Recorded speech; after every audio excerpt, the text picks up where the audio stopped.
A lot of illnesses. I didn't go to the doctor very much. You know, you had a cold, you had a this, you had maybe a strep throat, my wisdom teeth out, and tonsils. That's about it, and I made it through life. I had a great career in cosmetics, and about 4 years ago, I moved up to New York City, and I was living my dream, like, this is so exciting, this is great, this is the mecca of what I'm doing. And about 6 months after I got there, I was exhausted, and I thought, well, it's New York, it's, you know, it's very busy, it's fast paced, but I was gaining weight, I was walking everywhere, I didn't have time to eat. It was crazy. And then I had weird things happen, like my legs were swelling. All these bizarre symptoms. I was like beyond tired. And then I started losing my hair. And this weight gain, tired, like physically just exhausted. I'd be on the train on the way home and I think, oh, you know, when I get home, I've got, you know, 5 more hours worth of work, and I would get home and I'd be in bed by 8 o'clock. So I fixed this problem by drinking a lot of sugar-free Red Bull, which definitely not good for us. So finally I realized, like, something is not right. Something's just not right, and I figured maybe I must have menopause. So I called my gynecologist, I come down, and like, I've diagnosed myself, and you know doctors love when you do that. And so I explained to her all the different symptoms I was having, and she said, it sounds more like a thyroid problem. And she's like, is there any history of thyroid in your family? And I said, nope, absolutely not. So we tested for thyroid, and she gave me a great gift. She said, I want you to be an advocate for your health. She said, you tested to, you know, you have a low thyroid. She said, and doctors may or may not treat this accordingly, so please be the advocate for yourself. So I said, okay, I'm gonna do that. And so I'm like, okay, what do I need to do? I need an endocrinologist. So I find an endocrinologist, and I'm like, okay, I've got this low thyroid, what do we need to do? Because I don't have time to be sick, I don't want to be losing my hair, and this addiction to Red Bull, I don't need a doctor to tell me that that is not good for me. So she did this test, on the same test, and put me on levothyroxine. So I have a sister who works for a doctor up in Boston, almost as bad as WebMD. She sends me the panel. She's like, tell them to test you on all those different things. Probably not as extensive as the first list. So I bring the list to the doctor, and they love, you know, when you Google something, you ask them to do it. So she said, at first she didn't want to do it, and I said, you know, I'll pay out of pocket.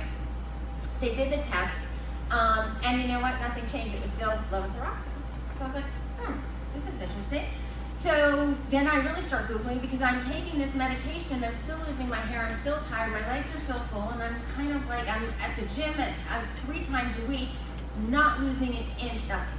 So I do a little Googling, I go back into the endocrinologist, and I say, okay, I've done a little research on the internet, and you know, I found out that maybe if I give up gluten, you know, that might work, that could be a sensitivity. And she said, well, you can try it. And I said, well, I said, help me here. I said, because if there's something that I'm supposed to eat, let me know, I'm going to eat it. If there's something I'm not supposed to eat, let me know, and I won't eat it. And she literally said, we don't do that here. And I felt like shocked, because I was like, you're a doctor, and I'm asking for help, and I'm thinking that I want to do something that's supposed to be good for me. And she said, what we do is we test your blood every 3 months, and we adjust your medication. So I have to tell you, the first time I heard Dr. Wander say that, I was like, I wasn't losing my mind. This is how they treat it. So I was a little bit frustrated, and then I said, there's got to be something I can do. And she said, well, you know, you can go see somebody on your own, a nutritionist, if you want to. So I said, okay, well, I think I'll do that. And then literally as I'm walking out the door, she says, oh, by the way, you have Hashimoto's. That's actually autoimmune. This is how she tells me as I'm walking out the door. So now this has completely changed everything.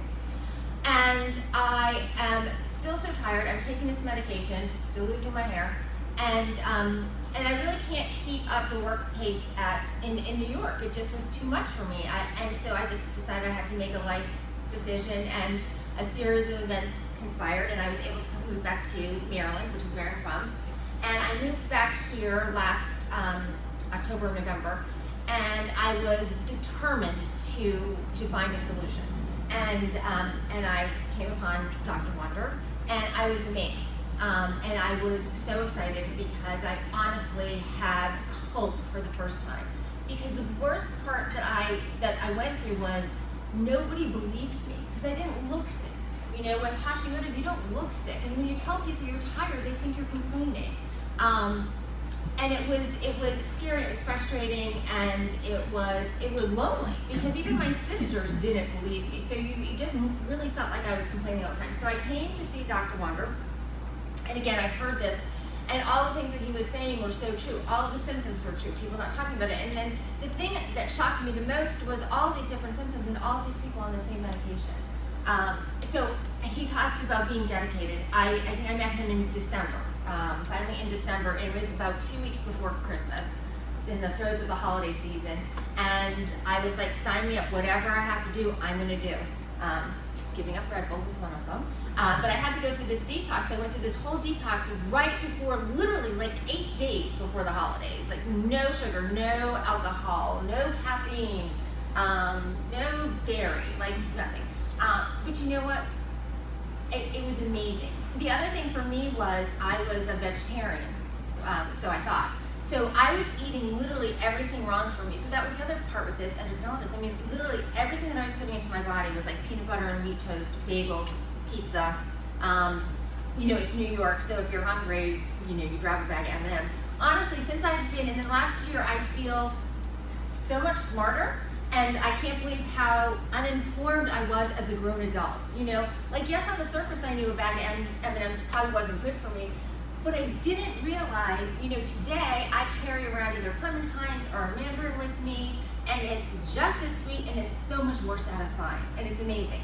So I did have to confess to Dr. Warner that I was a vegetarian, because you're probably gonna have to eat fish or meat. And again, I was so willing, and I thought, you know what? I can't help any of the animal causes, and I can't do anything because I'm not doing any extracurricular activities as it is if I don't get healthy. So I'm going to do whatever I need to do. And I remember the first morning, I was actually traveling for business, and I was in a hotel, and I was like, I need to eat like protein now. And so I asked for an antibiotic, no GMO, like what kind of meat do you have like that? And they're like, we have a chicken sausage. So I was like, wow, this is going to be my first entry back into meat. That I was scared to death, but I have to tell you, I felt great. And I got that connection, like I have been depriving my body of all the things that it needs. So I went through all the testing. I cannot tell you, I look at food now as fuel, you know. I always have this. So I went through this whole process, and I started to feel amazing. And then we did the supplements and everything, and I started to feel so much better, and my hair stopped falling out in clumps. And I have to tell you, as a woman, I literally, in those first 6 months when that happened, I would literally get out of the shower and I would look in the mirror and I would sob. I mean, I would just sob hysterically because there was just all of this hair there, and I just was devastated from a cosmetic vantage point, from a vanity standpoint. But once I started working with Dr. Wander and started feeling better, and you know, the good news was first my hair stopped falling out. The better news is now a year later, it's starting to grow back. I'm smarter about food. I make great decisions now. I remember probably about 3 months in, I cheated on Dr. Wander and I had ice cream, and I was like so devastated over the weekend. I was like, how am I going to tell him this? And so I showed up for an appointment on Monday, because the most important thing, and getting this good feeling, was I didn't want him to kick me out. So, but I also knew I had to come clean because I didn't know if like I'd messed up the whole study. So I said, you know, Dr. Wander, I had ice cream over the weekend, and he said, how did it make you feel? And I said, ridiculously guilty. And he's like, no. He's like, physically, how did it make you feel? Because that was his concern. And I was like, you know what? It was awful. You know, awful from a standpoint, of course, it tasted good on the first 2 spoonfuls, but my body had changed so much that ice cream is no longer appealing. You know, theoretically it's appealing, but I had that experience of putting it in there. That's why I say, you know, I eat smarter now. A mandarin is so much more satisfying, and I never thought in a million years that I would say that that would be preferable to a bag of M&Ms. But thank God, it is true. The testing is extensive. It's and when I say extensive, it's interesting. But the results are amazing, and I don't know how Dr. Wander's mind works, but it's incredible all the information he retains, and that he can look at that one chart that he put up and told you all. But he's gone through that with me and has said, you know, here's where we are, here's what we're going to do, and here's what we're going to change. It has been an incredible journey. Health-wise, I've never felt better. Now I'm back in a new gym here. I have more energy. I sleep so much better, except when the cat wakes me up, but that's nothing that we can do about that. And again, it's the outside stuff, but it was really, it was so amazing, and life changing for me to be able to work with somebody and know that these symptoms were not my imagination and they didn't just have to go away. You know, and I look at my friends now, and I'm always trying to be an advocate for, you know, if you're tired or you're having these symptoms, you know, check it out, get your thyroid checked and see what happens. So I cannot tell you enough what an incredible journey this is. I'm indebted to Dr. Wander and his entire staff, who are super nice and so much fun, for the rest of my life, because I am forever changed, and I have, you know, I have hope of a life that, you know, I really was thinking I wasn't going to ever do anything fun again, because I just didn't have any energy. So thank you so much for letting me come up and share that. Thank you for coming.